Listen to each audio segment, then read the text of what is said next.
Penyakit paru obstruksi kronik atau PPOK adalah penyakit paru kronis yang ditandai oleh hambatan aliran udara di saluran napas yang bersifat progresif, non-reversible atau reversible parsial. PPOK itu terdiri dari bronkitis kronis, emfisema, dan gabungan keduanya. Bronkitis kronis itu adalah kelainan napas yang ditandai batuk kronik berdahak minimal 3 bulan dalam setahun. Emfisema adalah suatu kelainan anatomis paru ditandai dengan pelebaran rongga udara di distal bronchiolus terminal disertai kerusakan dinding alveoli. Permasalahan penyakit paru merupakan masalah kesehatan berdasarkan survei kesehatan rumah tangga dari waktu ke waktu. Sepertiga morbiditas dan mortalitas di Indonesia adalah penyakit paru. Menurut Islamic Health Statistic, bronkitis, emfisema, dan asma penyebab kematian ke-7 di Indonesia. Saat ini dan masa depan prevalensi PPOK akan meningkat sehubungan jumlah penduduk dan umur harapan hidup meningkat, jumlah orang merokok, meningkatnya industrialisasi dan polusi udara. Faktor risikonya adalah asap rokok, polusi udara, polusi di dalam ruangan, asap rokok, asap kompor, polusi di luar ruangan, gas buang kendaraan bermotor, debu jalanan, polusi tempat kerja, bahan pabrik, zat iritan, gas beracun, infeksi saluran napas berulang, hiperreaktivitas bronkus, kemudian defisiensi antitriptan alfa 1. Patogenesis dari PPOK adalah inhalasi bahan berbahaya, kemudian terjadi inflamasi, kemudian terjadi kerusakan, kemudian terjadi destruksi parenkim paru. Kerusakan jaring ikun mengakibatkan penyempitan saluran napas dan fibrosis. Kemudian terjadi hipersekresi mukus. Ini perbedaan antara asma dan PPOK. Kalau asma itu bahan sensitif, bersifat reversible, kemudian kalau PPOK itu bersifat irreversible. Sama keduanya terdapat mediator inflamasi dan terdapat hambatan area udara. Ini mekanisme obstruksi jalan napas pada PPOK. Terjadi konstriksi otot poros bronkus, obstrukti oleh sekret, sembab mukosa, peradangan saluran napas, dilatasi dan destruksi alveoli.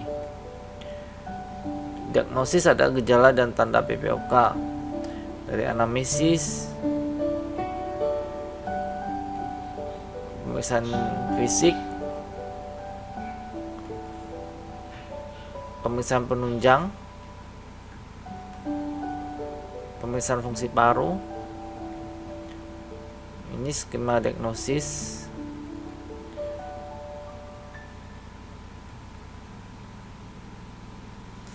Perbedaan asma, PPOK, dan SOPT atau sindrom obstruksi pasca TBC. Kalau pada PPOK adalah riwayat merokok, riwayat atopi, sesak dan mengip berulang, batuk kronik berdahak, hiperaktiviti bronkus. Diagnosa banding dari PPOK adalah konsepnya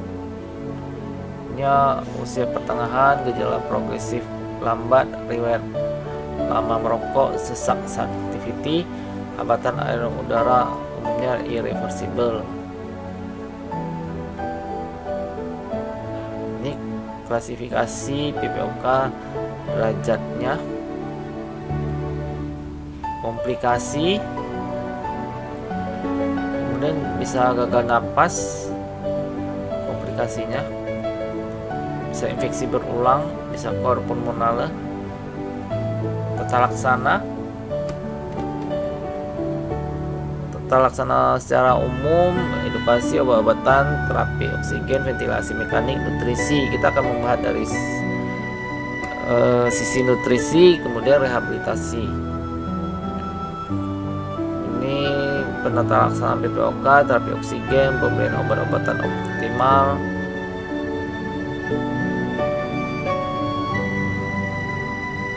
terapi nutrisi, mencegah starvation karena hipoksimia berkepanjangan dan menghindari kelelahan otot bantu napas.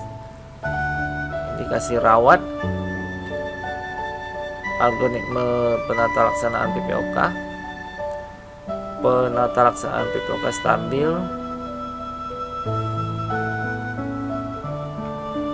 pencegahan, hindari asap rokok, hindari polusi udara, hindari infeksi saluran napas berulang, mencegah perburukan PPOK yaitu dengan berhenti merokok, gunakan obat-obatan adekuat, mencegah eksersabasi berulang.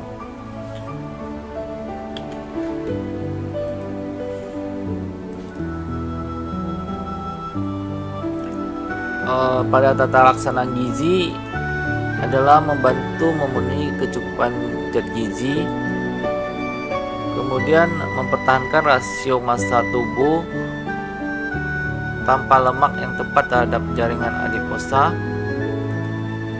memperbaiki ketidakseimbangan cairan, mengelola interaksi obat dan nutrisi.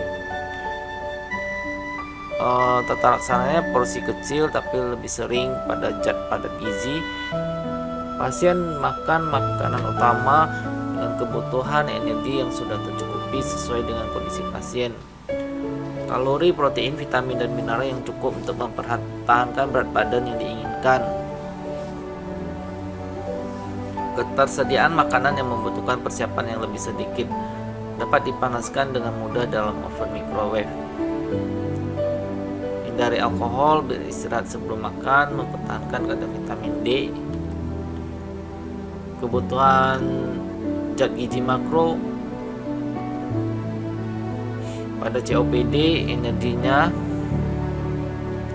untuk pasien yang berpartisipasi dalam program rehabilitasi paru, kebutuhan energi tergantung pada intensitas dan frekuensi terapi olahraga sehingga kebutuhan energi dapat ditingkatkan dan dikurangi. Protein diperlukan untuk mempertahankan dan memulihkan kekuatan paru-paru dan otot sehingga meningkatkan fungsi kekebalan tubuh. Kemudian fungsi dari omega 3 dan omega 6, PUFA merupakan asam lemak esensial yang dapat mengurangi risiko peradangan pada saluran pernapasan. Vitamin dan mineral, kemudian cairan, pembatasan natrium dan cairan, asupan cairan 35 ml per kilogram berat badan untuk setiap hari untuk orang dewasa.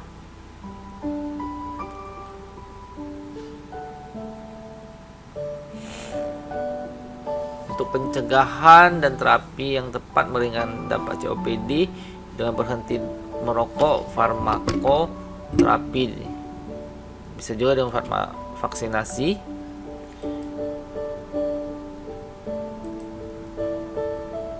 Kemudian pemberian makanan adekuat, dukungan gizi yang optimal merupakan salah satu mengatasi penurunan berat badan dan IMT. Riwayat gizi dan identifikasi masa kasus berkaitan dengan gangguan nafsu makan dan menurunnya asupan zat gizi dan status gizi. Evaluasi obat yang digunakan juga diperlukan untuk mengetahui apakah penggunaan tersebut berkaitan dengan nafsu makan atau status gizi.